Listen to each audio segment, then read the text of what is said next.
ஆண்டவரும் ரட்சகருமாய் இருக்கிற இயேசு கிறிஸ்துவின் இனிய நாமத்தினாலே இன்று குருத்தோலை நாருடைய ஆண்டவராகிய இயேசு கிறிஸ்துவின் பவனுடைய நாள் இது. இந்த நாட்களிலே ஆண்டவராகிய இயேசு கிறிஸ்துவை எப்படியெல்லாம் தேவனுடைய நாமத்தை உயர்த்தி ஆர்ப்பரித்தார்களோ அப்படியாக இந்த நாட்களிலே உங்களுடைய சமூகத்தில் நாங்கள் கடந்து வந்திருக்கிறோம்.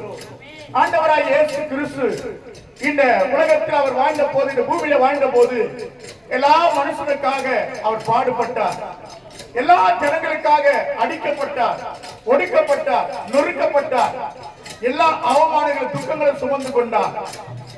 ஏன் சுமந்து கொண்டார் என்று பார்க்கும் போது சகல ஜனங்களுக்கு மீட்பை உண்டாக்க வேண்டும், ரட்சிப்பை உண்டாக்க வேண்டும், ஜனங்கள் தேவனுடைய ராஜ்யத்திலே பிரவேசிக்க வேண்டும் என்று சொல்லிதான் என் ஆண்டவராக இயேசு கிறிஸ்து அவர் இப்படியாக கழுத மேலே உட்கார்ந்து அவர் பவனியாய் வந்தார்.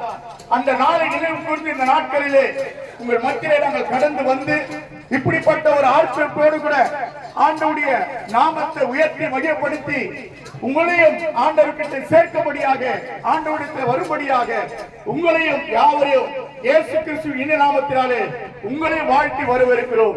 என் ஆண்டவராக இயேசு கிறிஸ்து சொல்லுகிறார், மனம் திரும்புங்கள், பரலோக ராஜ்யம் சமீபமா இருக்கிறது. மனம் திரும்புங்கள், பரலோக ராஜ்யம் சமீபமா இருக்கிறது. மனம் திரும்புங்கள், பரலோக ராஜ்யம் சமீபமா இருக்கிறது. கர்த்தராகிய இயேசு கிறிஸ்துவை விசுவாசிங்கள், அப்பொழுது நீயும் வீட்டாரும் ரட்சிக்கப்படுவீர்கள்.